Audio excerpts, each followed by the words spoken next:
Okay, guys, thanks for tuning in today. It is Tuesday. We're recording on a Tuesday. We're going to release this tomorrow on Thursday. We've got what we've got today is a playoff preview of what our Coastal Bend teams are going to be facing this weekend, starting Thursday through Saturday. Joining us today is Rick Cantu of the Austin American Statesman. How are you doing, Rick? Man, I couldn't be any better. It's good to talk football. Yeah, finally, right? Especially after everything that we've had. We talk about this all the time. Is that we're surprised that we've made it this far with everything that's happening. I mean, you're still seeing cancellations. I just saw yesterday El Dorado's canceling their playoff game, their area round game, which they're expected to win. And they just decided to cancel because of COVID concerns. So Right. it's very interesting the way things are going, but just to be here right now, just to have a season where we feel blessed, you know. Well, being on the news point right there, I don't know if you heard, but Stony Point High School in the Round Rock School District, they just announced today that they're going to shut down the entire high school is going to be virtual from now on, and that the rest of the football season's been canceled, the rest of volleyball season's been canceled, and after that, they don't know what's going to happen. So it's a tough blow for the kids at Stony Point. They had a few more games left, and they're not going to make them up. They're just going to forfeit, and so things can be really tough. Wow. Was that Stony Point team doing pretty well this year, or was it just kind of an average year? It was an average year to below average year.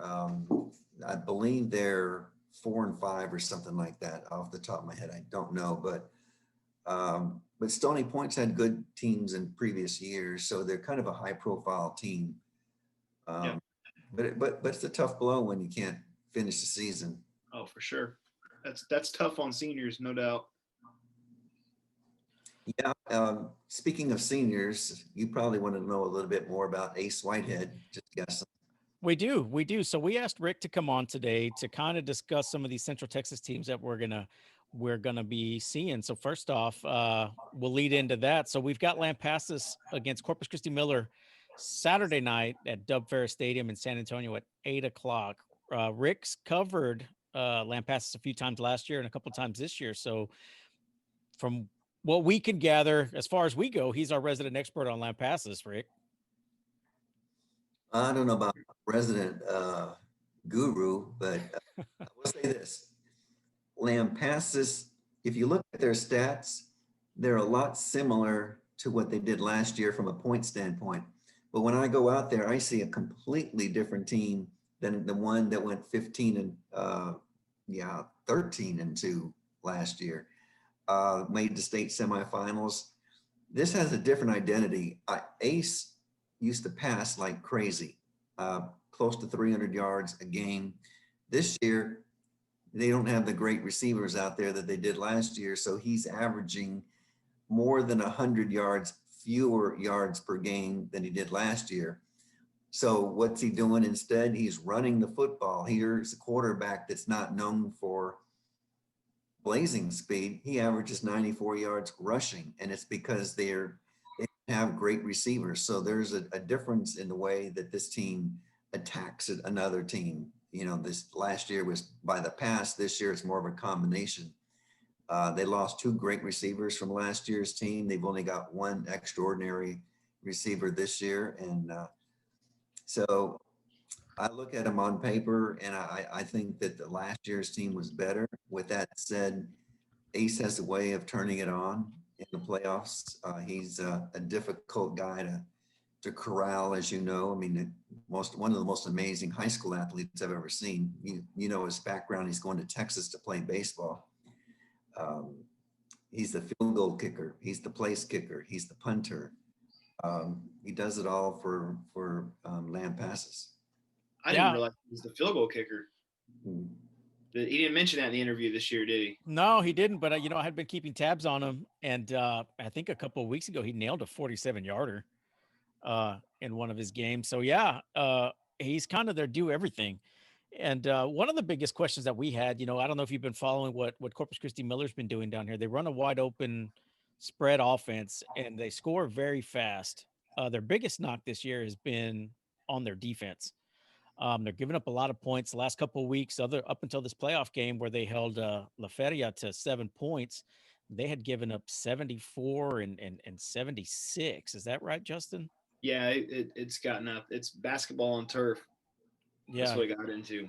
Yeah. The last week of the season, they gave up 74 points to Beeville, and I think won that one 77, No, they 79, scored. I 74. think it was like 84-76. Yeah, that's right. And then the week before that, they got in a shootout with Port Lavaca Calhoun and lost that one by a 2-point conversion, 77-76. So they can score a lot of points. Our question about Lampasas is, what do they look like on defense? Yeah. Lampasas's defense is actually better this year than they were last year. They only give up about 18 points a game, which is really good at the high school level. They've got one player that's extraordinary. His name is Case Brister.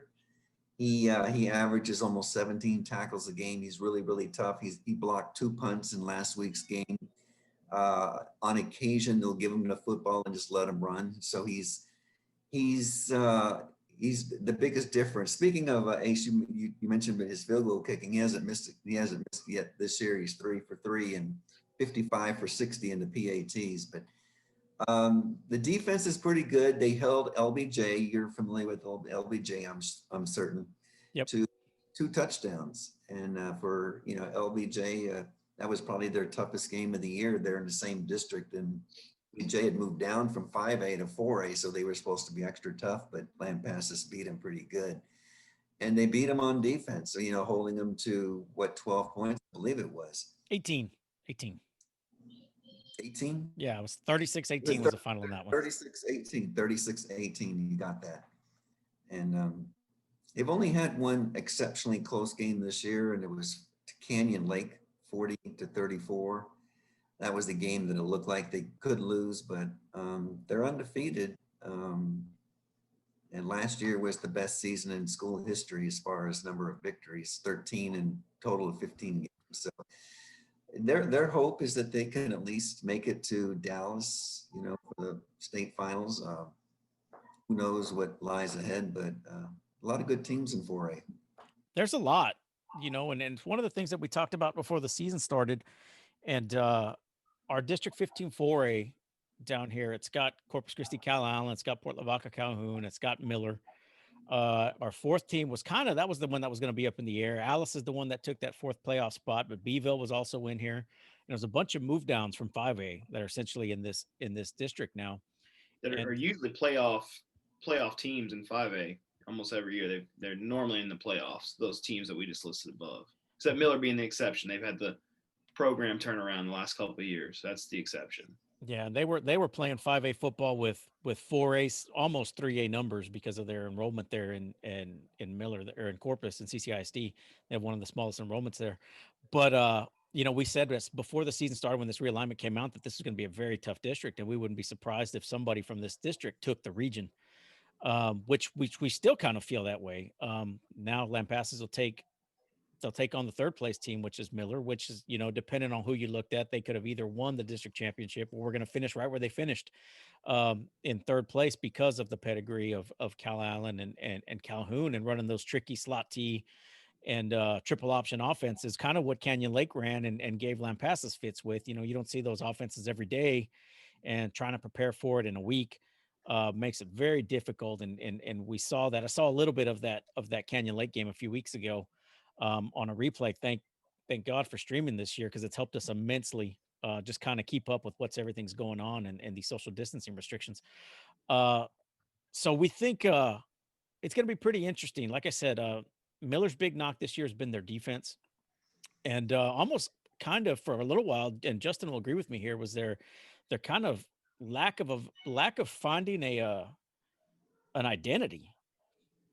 They I'll actually, Justin, I'll let you take over with that, because you preach on that one a lot.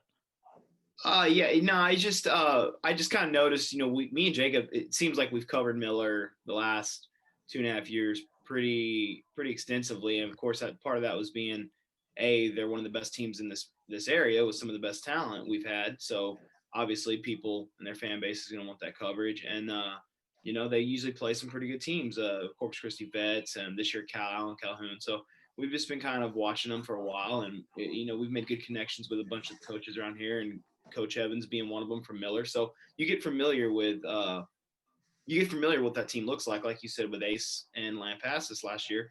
Total different team now that you go and see them this year, and just it seemed like they came out red hot, doing the normal air it out, and they added another back to the offense this year, which they brought back a young back from last year who was kind of exploding at the end of the season. And it almost seemed like midway through the year, they wanted to maybe get away from the stigma of them just being a aired out team and kind of bring in this two back offense. And if you watch last week's game, yes, they ran quite a bit, but not nearly as much as what it seemed like when they kind of got in that middle to third quarter of the season this year. It seemed like they were airing it out a lot more, which I tend to like. I think that's where Miller's hitting its stride, is when they're letting Body sling it, and he's got some unbelievable receivers, and Lloyd and Atkinson. Those are just a couple, but yeah, I just felt like for a little bit there, they kind of lost that identity of being the aired out 500-yard team, and they try to get a little more run going, and that might be something in the inside of that program they're working on, and they wanted to build off of. They saw something there that we weren't seeing as just fans, and I ain't knocking them for it. It's just that was something I kind of thought. A couple of those losses this year, it seemed like they got away from that true identity of just gunslinger mentality, and kind of almost try to control the clock a little more in that run game. And teams like Cowns strive with that, but that's a totally different offense when you're running that wing T versus a spread. So that was just a couple of things we noticed that I think that may have changed the outcome of their season, honestly. Well, the thing about Lampasas, it seems like they have trouble when the other team does run the football, because it keeps Ace, on the sideline. It's just like the NFL. If you keep Mahomes on the sideline, there's a better chance that you're going to win. So it's kind of a funny situation that Miller's in. If they do one thing better, why deviate? But in this case, if Ace is on the field a lot, you're talking about big play guys. I mean, they averaged 50 this year. They averaged 52 last year. And they do a lot of big plays. You talk about, basketball or football on turf or what have you.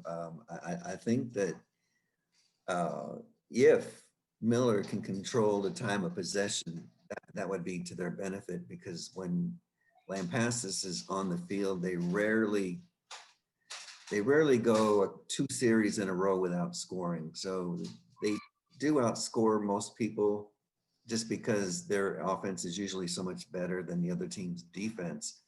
But it could be a high-scoring game from what I can gather.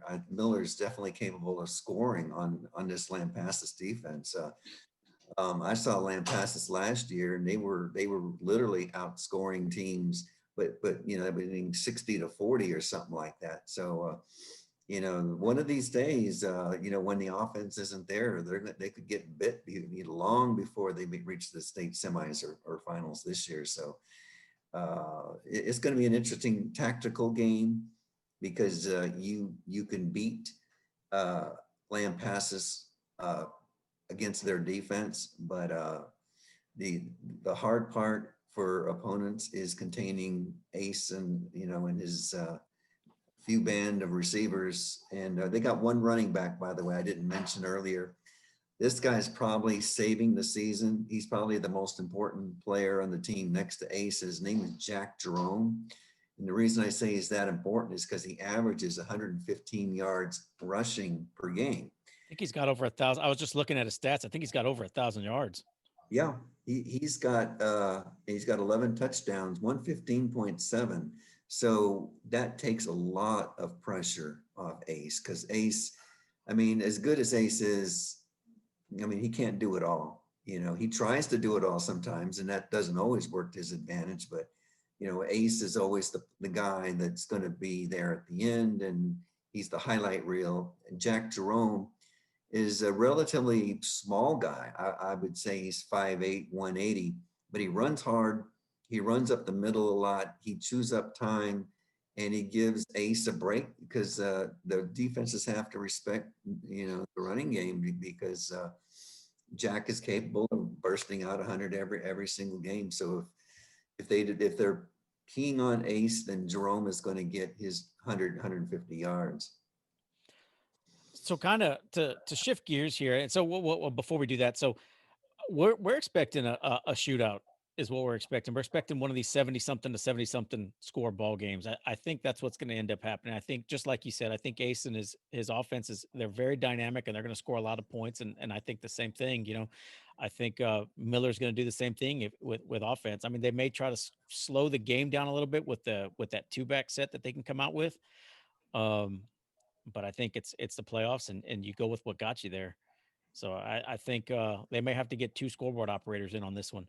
Well, I mean, we talked about it after the interview with Ace. This was the game I wanted to personally see in the playoffs was Ace versus Andrew, at Lampasas versus Miller, because exactly right there, you're talking, I think both teams are over 56 points easy in this game. That's not knocking defenses. That's just solely high-powered offenses that they have. And, Ace, like you said, Rick, he's a highlight reel, and then Andrew and company down here, they tend to put up highlight reels as well. So I think you're looking at honestly, probably a pretty similar team. I think it's cliche. It's the less mistakes and turnovers will win this game.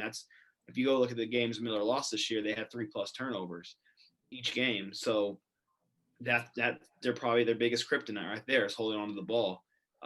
You get two score lead like a team like Lampasas, it's hard to come back on them because they had 3 field goals all year. I take it they rarely punt. Why would you when you have a kid like Ace? And in high school football, it almost seems, unless you're just backed up against your own goal line, almost kind of absurd to punt. So I do think this game is above 56 on both sides, and probably least mistakes wins it, which is cliche, but that's how football goes. So switching gears, you kind of mentioned them already, Rick, and I know you don't cover them a lot, but what can you tell us about Austin LBJ outside of Latrell McCutcheon? Because that's outside Latrell McCutcheon, he's probably the second best defensive player on his own team. That's saying a lot. I mean, I think maybe I caught you guys by surprise, but yeah, McCutcheon is the real deal. Going to Oklahoma for a reason. He's dynamic, and you probably haven't heard of Andrew Mukuba. I heard his name a little bit in that Austin or against the Lampasas game. Okay. Mukuba is going to Clemson. So they've got a defensive back going to Oklahoma, and they got another defensive back going to Clemson.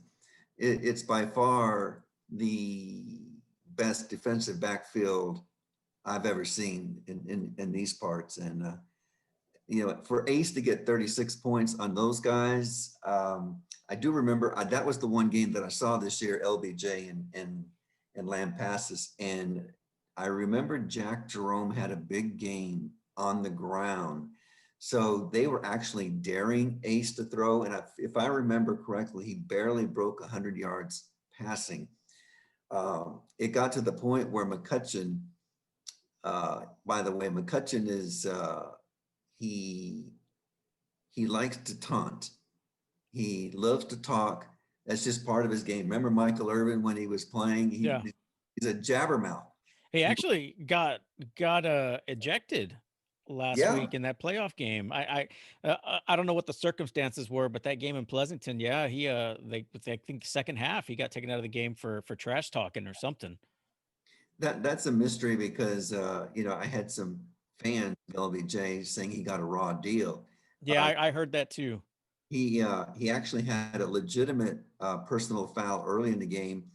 And according to his coach, Jamal Fenner is the coach at LBJ, he says all he did was pick up his own player. Now, I don't know what that meant, pick up his own player, and he was talking while doing it, but it was just a small gesture. His quarterback had got knocked down. He helped pick him up, and all of a sudden he's ejected from the game. I wasn't there, so I can't say that for certain, but Latrell, if I don't, I don't know what the exact rule is, but I think you might have to miss, part of this game or half of this game or something else. So that would be a big loss because Latrell is also a real good offensive player.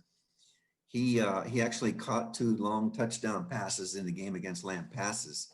So he's a great athlete. He's probably the better known of the two, even though Makuba, I mean, he's going to Clemson for a reason. It came down to Clemson in Texas.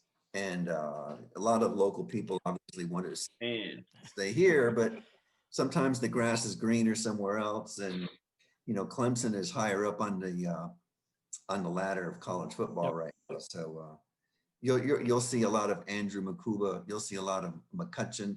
Outside of that, they've got a good defense. I'm not impressed at all with LBJ's offense. It's very sporadic. Quarterback is inconsistent. They lack depth. LBJ only has about 30 or 32 football players on the entire team. Oh, wow. I did a story on this a month ago or so. They don't even have a JV team or a freshman team.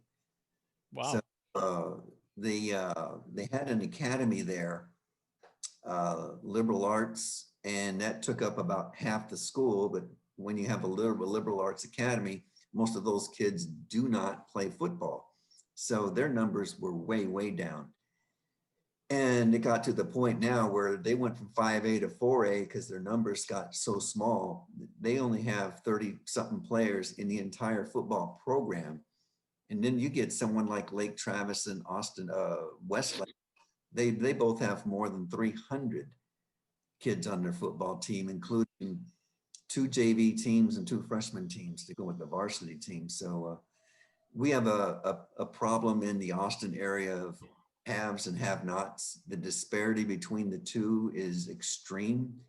I don't know if that's the case in every major city, but from an Austin standpoint, I've never seen so many smaller schools without the funding who just seem like they have nothing. And then you have the schools like Vandegrift. I'm sure you know Vandegrift. Oh, yeah. Cedar Park, Westlake, Lake Travis. It just seems like they've got so many resources, so many players, and the money issue is important. As you guys know, I mean, money makes the world go round. And if, you know, you got kids in certain schools that can do all of the camps in the summer, the college camps, and then you got kids that can't because of, for whatever reason. I'm not saying LBJ is a have-not school because they always seem like they have good athletes. They're really good in track usually, excellent in basketball, but it's hard to sustain a good football program when you only got 30-something kids in the entire school playing football. So depth is a problem. They've got really good athletes at certain positions, but they only average 23 points a game. You know, they average 23 points a game. Compared to that, the Lampasas that, you know, gets 50, but they only allow 14. So the strength of the team is Makuba and McCutcheon and a few other guys that are really, really good. They're very physical, but in recent years they usually lose in the first or second round of the playoffs, and that's it. But they thought that the drop to 4A might benefit them, and that remains to be seen. But depth is a problem there, but they do have those 2 guys going to college next year. Well, they're going to be facing an Alice team that's kind of, what did they play at 4 games this year, Spud? Yeah, it's not minimal. They started late because of COVID hit real bad in their county and county restrictions they had there. And then they started up, and then they ended up, they had to forfeit 2 of the last 3 games because they got shut down again for COVID. So they came back for the last game of the season, and it was a playoff game, win or lose. Whoever won that last game between them and Tuloso Midway got in. They beat Tuloso Midway, got in, and they had a surprising first round win against a Hidalgo team that was very tough running the ball coming out of the Valley. So it's gonna, wow, the way you're making it sound. I mean, they've got some athletes there in Alice, so this one could be a toss up, depending what happens if that defense, if the LBJ defense doesn't take over the game. I mean, Alice has some pretty good playmakers on offense. So yeah, I've always thought of LBJ as kind of one-dimensional as far as the defense. McCutcheon, when he's in there, is a dynamic wide receiver. Now the problem is the quarterbacks have been a little inconsistent on getting him the football. So I would expect this to be a low scoring game as opposed to Miller and Lampasas, which I expect will be a very high scoring game. So it's going to be a contrast of games. Lampasas is going to bring the offense, and that's been enough to win games for them for the most part. And LBJ is going to bring the defense, and that's been enough to win them a lot of games this year and previous years. They're more of a defensive minded team, but I would expect maybe a 21-17 type football game. And, you know, in the playoffs, you never know, but they say about defense, but Yeah. you know.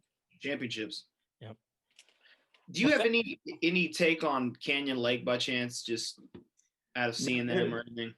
Canyon out of our readership area. Okay. I know they play a few teams that are in our readership area, but I've never gone there for a football game. Well, you bring that up, Spud, and we've got another guest coming on that's going to talk about Canyon Lake and more of the San Antonio area teams. Rick, we're gonna go ahead and let you go here, but thank you for coming on. We It's been a appreciate pleasure it. talking to you. It's been Yeah. fun. I enjoyed this. If you guys ever need anything again, just give me a call. You know how to reach me now. Definitely will do. Thank you, Rick. We appreciate your time. Okay, Thanks a lot, guys. Rick. We'll see you. Take care.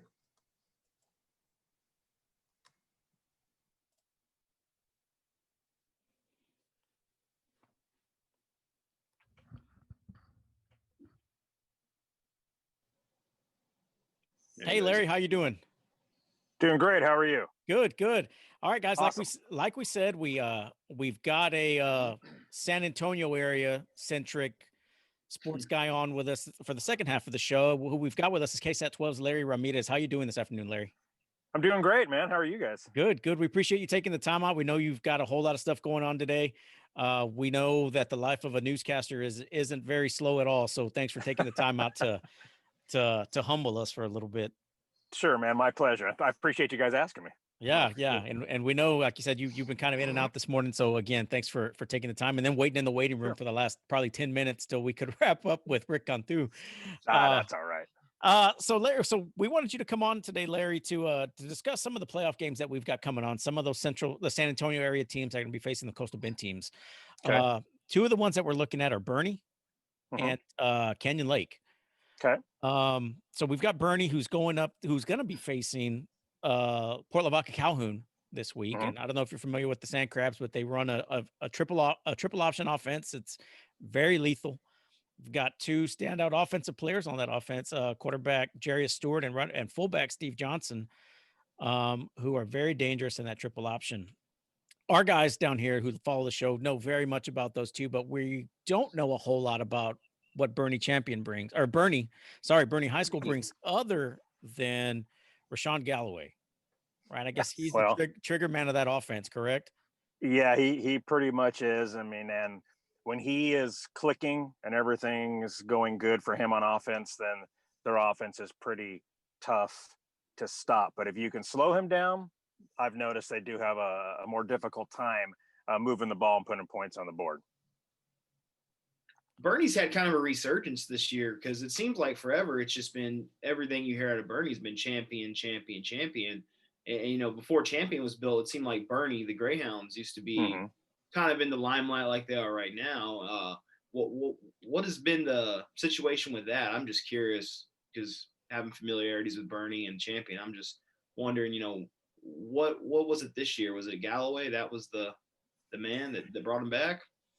I think you should give him a lot of credit, but I think what happened at first, when you see a new school open up in a district, you know, you lose some of the top talent to that school. And that's what Bernie went through when Bernie Champion opened up. A lot of the top athletes there went to Champion. Why they did, I don't know, maybe because it's a newer school, newer facilities and whatnot. But now I feel like Bernie is slowly starting to build. They knew they were going to probably fade off a little bit after Champion, but now they're starting to build back up, and they really have some good programs there. But yeah, that quarterback certainly should get a lot of credit of why they're playing so well this year.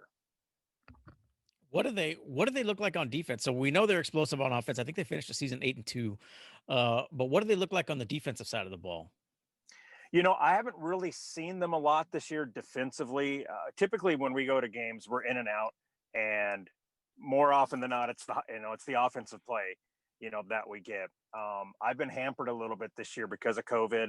I'm not doing the road trips. I'm not going out and doing previews, so I haven't had a chance to see Bernie up close and personal, like I have in years past.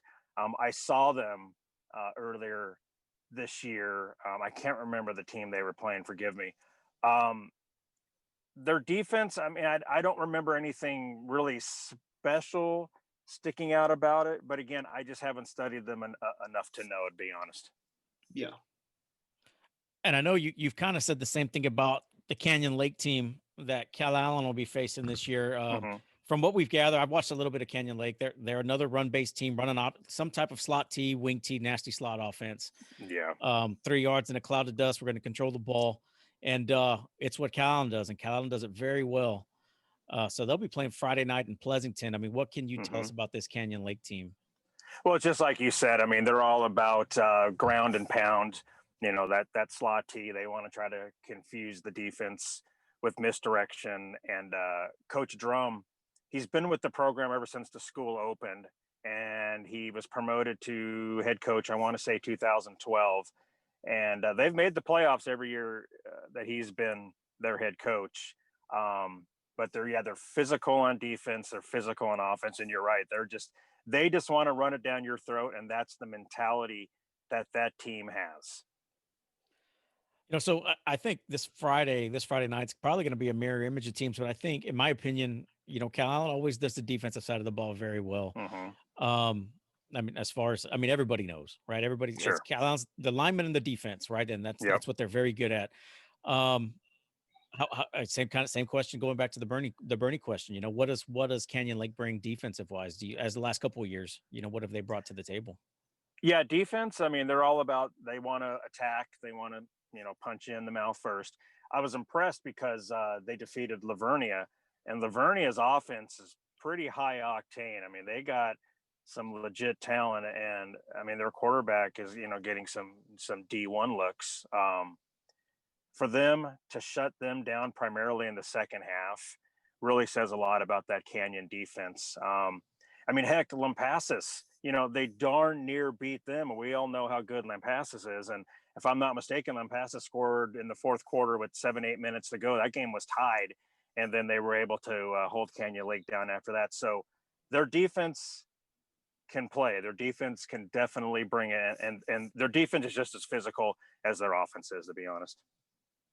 Yeah, them and Cal Allen seem to be mirror images of each other, honestly. When you start looking at it on paper, when you look at it, like you're saying, defensively and offensively, they're the same profile, same identity of a team right there. Yeah, you look straight across the board at the stats, right? And both teams are rushing heavy.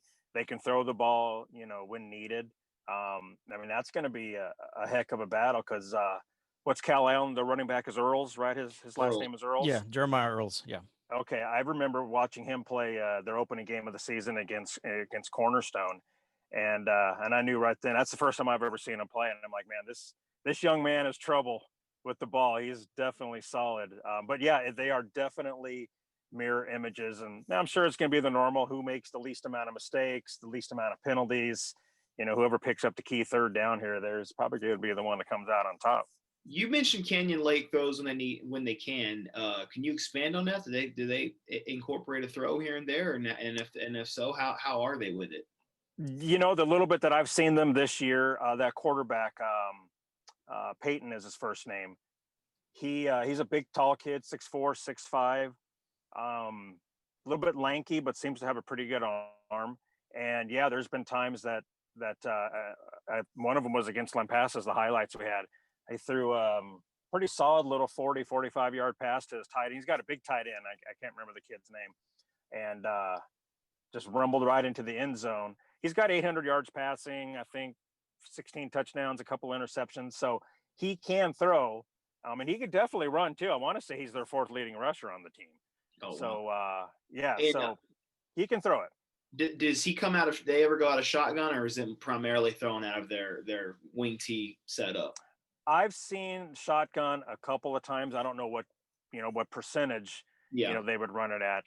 for sure. Because again, most of the time when we go to the games, we're there for, because each one of our photogs gets 3 to 4 games a night. So they're Yeah. at each game, 5 or 10 minutes. So we don't get to see a whole lot of highlights from each one. But yeah, if I remember correctly, he went out of the shotgun a few times. Okay. Yeah, they've that got. might be the one knock I'd give this Cal Allen team is I think they in times past, like Canyon Lake, they've been able to kind of throw when needed here and there. And it seemed like kind of last year and this year they've struggled with the pass a lot more, I think, than they have in years prior.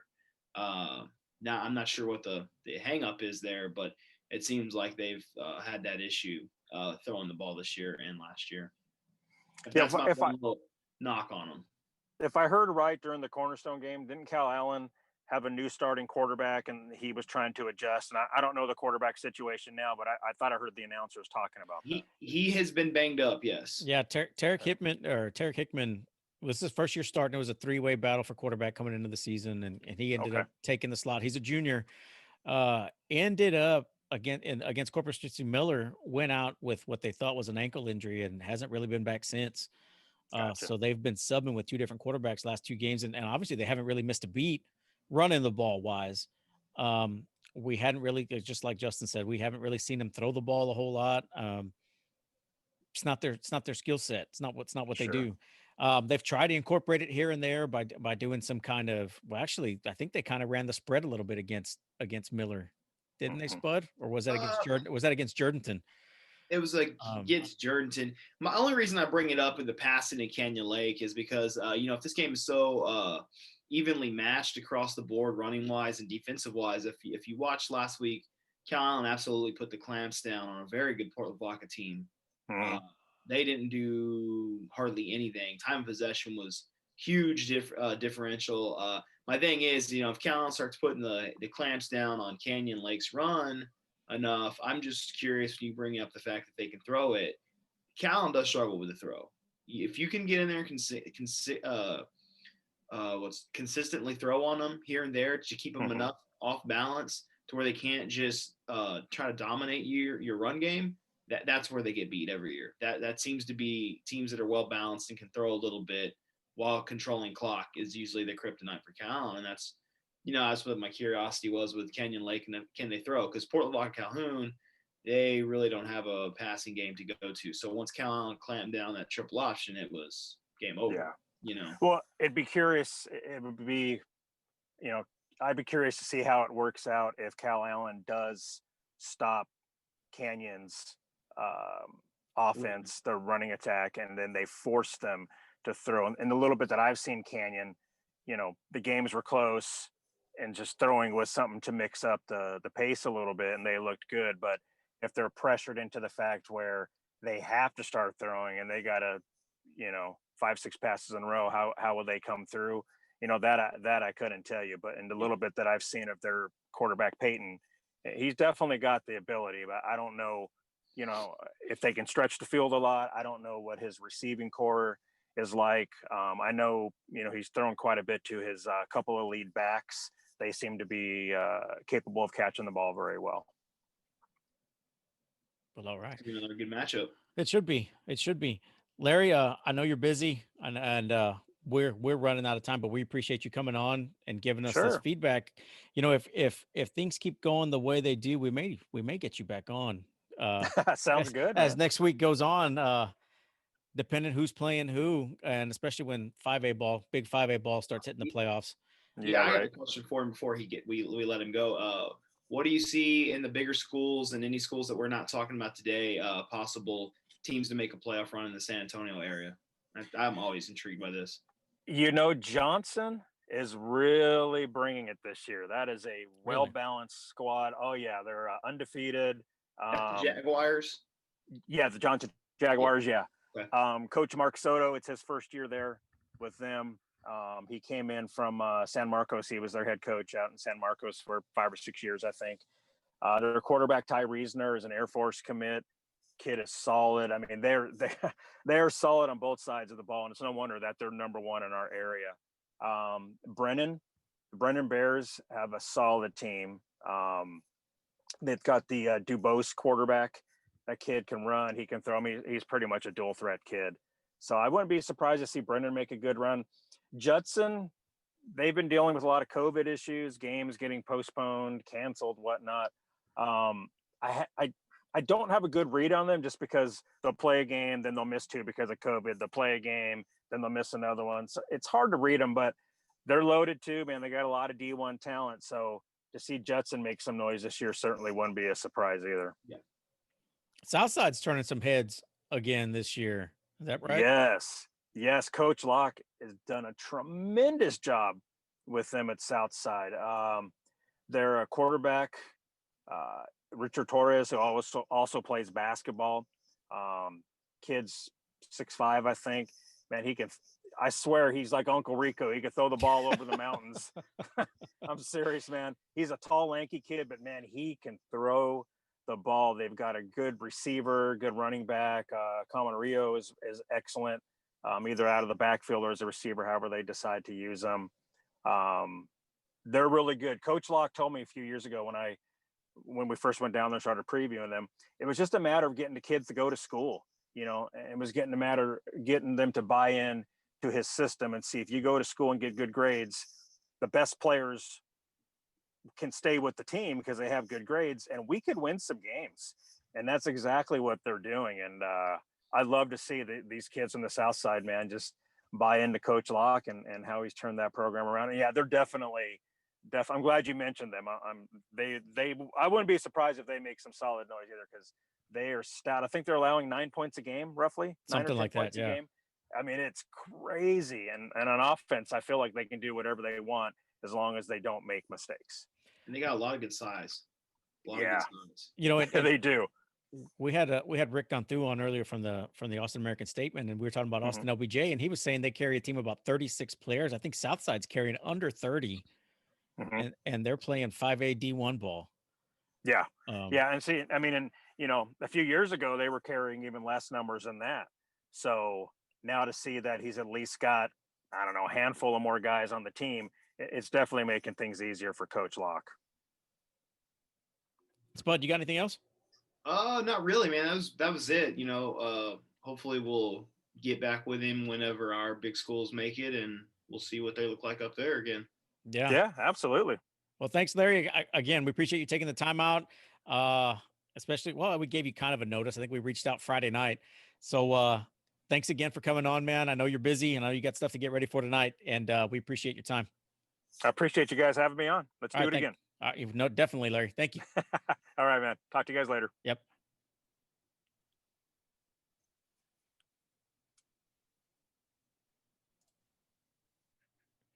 All right, Spud. So we got a couple more games that we can discuss locally before we head out. We were hoping Rick would be able to give us something a little more on Lago Vista. But before we started the show, he really didn't have a whole lot of information on them. They'll be taking on George West this weekend in 3A D1, our last 3A D1 school that's left in the playoffs. Everybody else got knocked out pretty quick. From what we can gather from Lago Vista, they're 8-2, same thing, district runner up to Llano. And they bring a pretty solid program from what I remember over the years, every year. So I would expect that to be a really good game. I think George West is flying. Sorry, did I say George West? I meant Orange Grove. Orange Grove. I'm sorry. Orange Grove. Yeah, I think it's the George West. Maybe I misheard you. Yeah. I think if Orange Grove continues to play the way they do and air it out, I think they got a legitimate chance here to get that rematch with Industrial coming up. And I think, like I told you before the show, I'd keep my finger pinpointed on Jordan, how you say it, for this region. Honestly, if anyone in this area kept up with them earlier in the year, they had Cal Allen on the ropes. Yep. So, anytime you have Cal Allen on the ropes, you're doing something right. So they're a very balanced team. Coach Andrus, if people are familiar, he was at Flower Bluff. So that's the team I think in this region that you got to look out for. Orange Grove fans, Industrial, and Lago Vista, you got to get through those two teams first if you want to get a crack at Jerrington. So this is an interesting region. I think all roads lead to, if they can do that and get past that, it's Region 3. Columbus, where I'm from, I was looking at that earlier. I was taking a crack at that. I wouldn't mind seeing Orange Grove match up with Columbus. It'd give me a reason to go check out the Cardinals. So I do think, though, with the way Orange Grove's throwing the ball right now, that they're going to be a tough team to beat in this region as well. Yeah, I think so too. I think it may. Are they? I haven't looked at the bracket. I haven't even pulled it up. But are they in the same half of the bracket as Industrial? No, Industrial's in the top half. I'm guessing. All right. Man, I had it pulled up earlier. I want to say Orange Grove has to play Industrial before they get a crack at Jordanton, but I might be wrong on that one. I'm going to pull it up now. Some of the other matchups that we got. We've got Giddings against Sitten. Giddings is the second place team out of that district. I think that's a toss up as well in that game. You know, I was trying to get some stats and trying to see the leaders and the players to look out for on these teams, but nobody really kept up with Max Preps this year. No. No, not even a little bit. And Max Preps isn't really that reliable, but I mean, it's a start. It's better than nothing, right? Yeah, it's better than nothing. And in this case, there was a whole lot of nothing. So a lot of these teams did not have their data put in after week one. So I really couldn't tell you the players to look out for in this Giddings team. Excuse me. I'm trying to plug this charger in before my phone dies.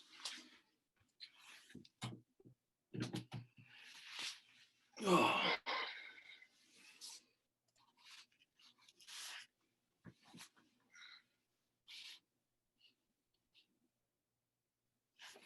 Oh, actually, Spud, now that you talk about it, so I got the 3A D1 bracket. A winner of this game and winner of the Vanderbilt Industrial game will be a rematch.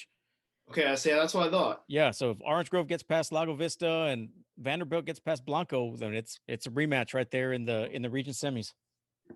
Yeah, and then of course on the top half of that you got the Indians and Jordanton. So that's an interesting region.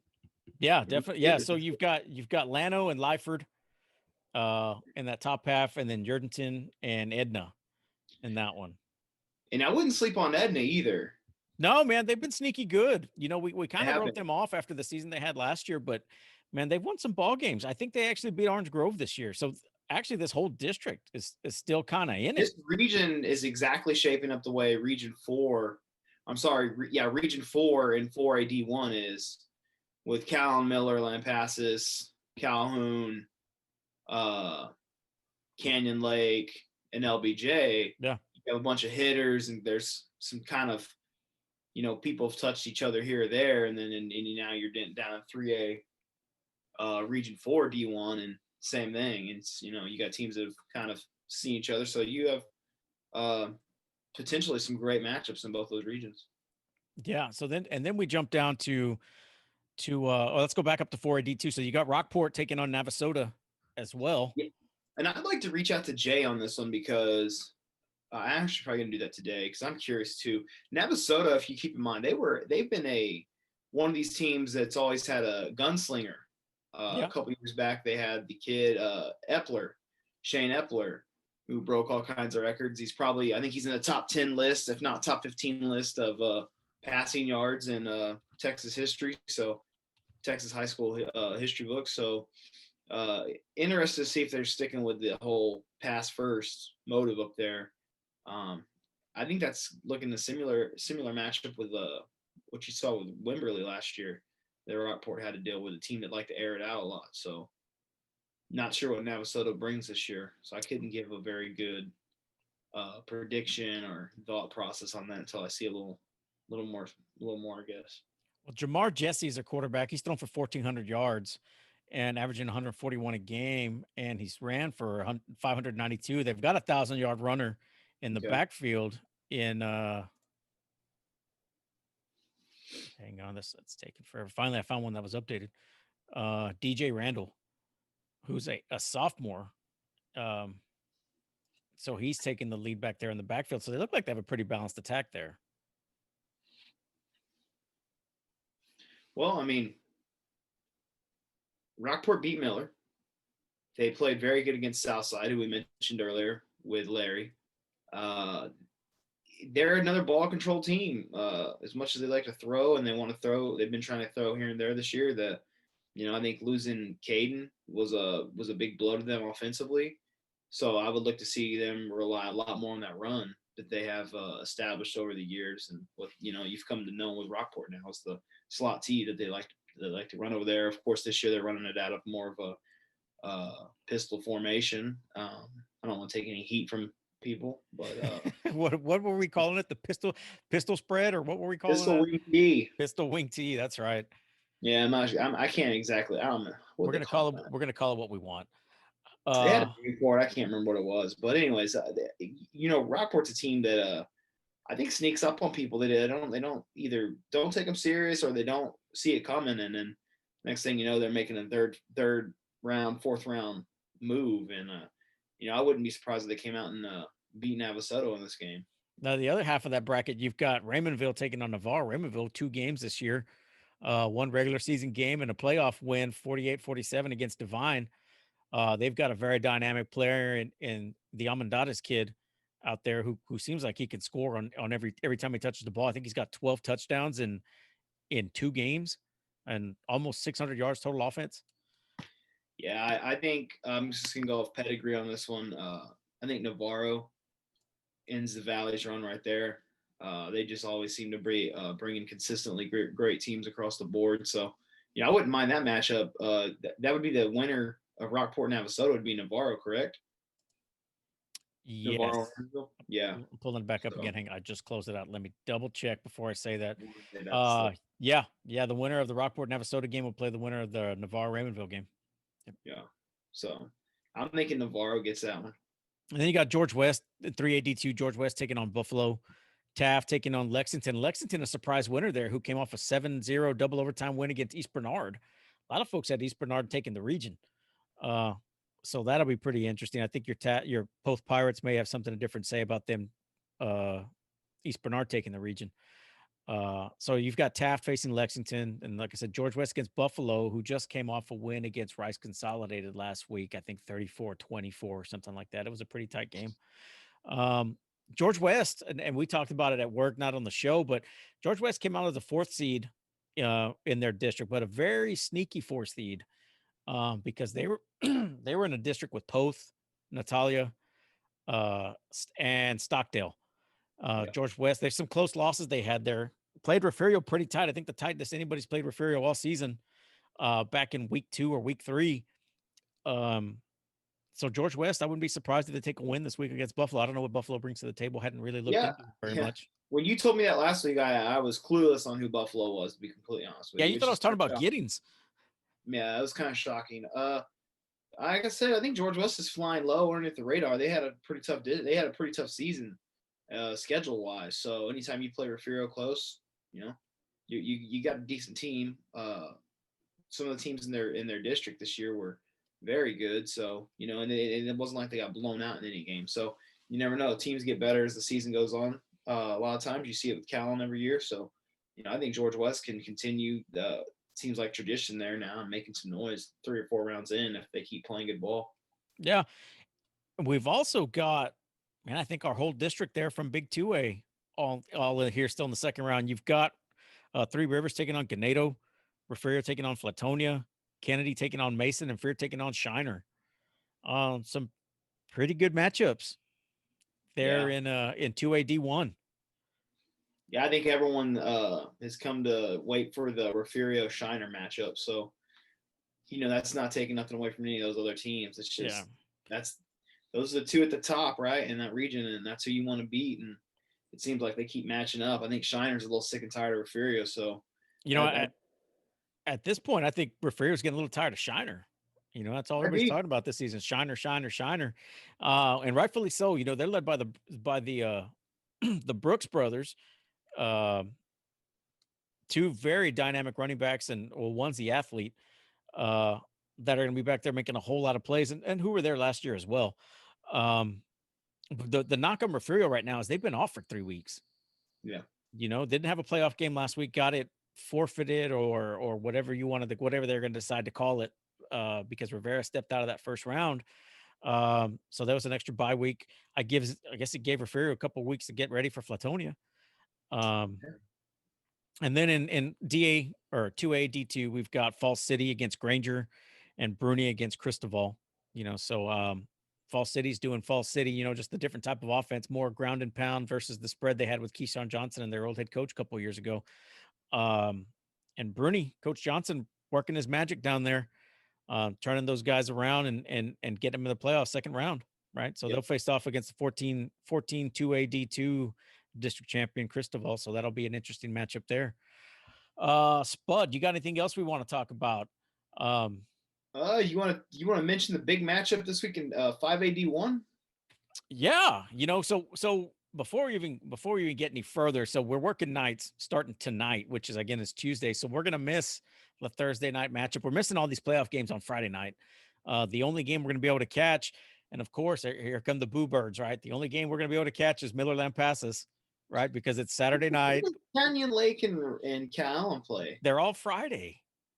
Every game is Friday except Who was 2:30 at Seguin? LBJ and Austin and Alice. So everything See, else is on I a almost Friday have half a mind to wake up and go check that out before I bounce over to San Antonio. Yeah, I mean, why not?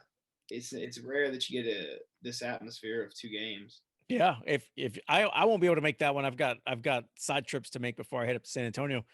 But if you go, take good notes, get some good video. Yeah, so for Thursday night, we will not, like I said, we will not be able to make any Thursday night games. We will not be able to make any Friday night games.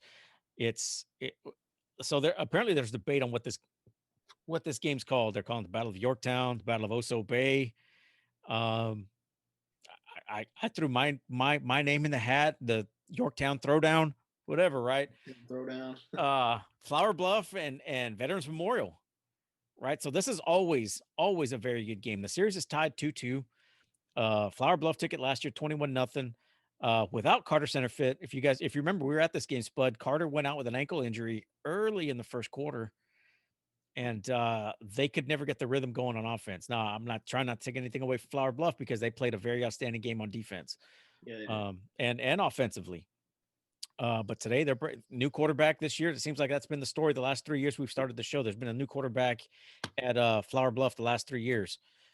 This year it's Nash Villegas, who's a junior this year. So you've got another year with this guy as well, who's lighting it up right now. Yep. And you got Raiden Campbell, who's lighting up the field, both sides of the ball, offense and defense. And then you got what veterans brings to the table every year, right? You got Carter Centerfield, you got Cameron De La Pena, you've got Joseph Meador in the backfield. I mean, and a strong defensive line. I think it's going to be a very, very good game. I think this game is in Flower Bluff, correct? Or is it at Buck? I'm not 100% sure. I was just looking right now trying to find that on the schedule. One sec. I think it's at Buck because I think it's going to be broadcast. I think I just saw it somewhere. It should be broadcast. This should be one of the marquee matchups in the Coastal Bend. It is, man, the app it's at Buck. It's at Buck. Okay, so then if it's at Buck, it'll be on Real Sports Live. So you'll be able to tune in if you can't get tickets because Buck Stadium at capacity right now is not a whole lot. So you will be able to stream it. You'll be able to watch it at home. This is a regular season game. This isn't a playoff game. So you will be able to watch it on YouTube, on Real Sports Live's Facebook, and on their Twitter. It's not gonna you don't have to go to the website for this one. You can go to their social media sites because this is not a playoff game. The only reason Rio is doing the streaming on their website is because it's against playoff broadcasting rights that Fox Sports sells out. So it's got to be on a website, can't be on a streaming service, not live anyways. So that game will be there. That's it should be a very good one. I think it's gonna be a very good one as well. I think definitely changes the dynamics of this game with Carter playing. Not to take anything away from this game, I think, to me personally, I'm curious as to how Victoria West matches up with both these teams. Victoria West schedule has Vets next week and then Flower Bluff to finish it out. Victoria West took a loss early in the season, I think week 1 to Raymondville, 39-33, and then after that they've just throttled everyone. They have a pretty good offensive scheme, it looks like right now. It looks like they're airing it out a lot, different than they have in the past. So, this is the marquee matchup this week. Well, I think some people are coining for district, but don't sleep on that Victoria West team because they're going to have something to say about it as well. Yeah, and looking at the schedule, which is kind of surprising. I didn't see them coming at all. But you brought up a very valid point a couple of weeks ago and I totally forgot about Gage Perry, Miller's offensive coordinator, who's the offensive coordinator there at Victoria now, Mhm. who's installing that new wide open offense that they're running now. And and shame on me, right? I hadn't really looked into Victoria teams this year, um, just because we've been kind of focused on the I smaller. haven't focused on too much either. I just kind Yeah, of noticed lately as I look at the app, they've been building and building and building, and then you know, you can't forget about them because it's actually leading up to a pretty good finish to the season. yeah, because Their schedule, they got Vets and then they got Flower Bluff, so it'll be interesting to see how that unfolds as well before yeah. playoff, So this is essentially your top three seeds for the playoffs. which You is know, crazy considering we're normally right here is what round 2, round 3 of the playoffs, and we yeah, haven't even got there in the Big Five A's yet. So yeah, yeah. So definitely different. as this winds down, yeah, as soon as our teams are dwindling right now in the playoffs right now, and we're gonna lose a few more this week. Let's be realistic, right? Um, so that's gonna dwindle down, and as soon as this starts dwindling down, we're gonna start picking right up with 5A ball, which is pretty interesting, right? It's a different Pretty good. dynamic on the season this year. So more football for everybody, right? Spud, you got anything else? That's it, man. I'm tapped. Yeah, I got to try to get a nap in before we go in tonight, dude. Guys, thanks for tuning in. We hope you found the information we got from Rick and Larry beneficial and interesting. Larry, Rick, again, thanks for coming on today. We appreciate it. We know you guys are busy. Guys, again, thanks for tuning in, and we'll see you guys again next week.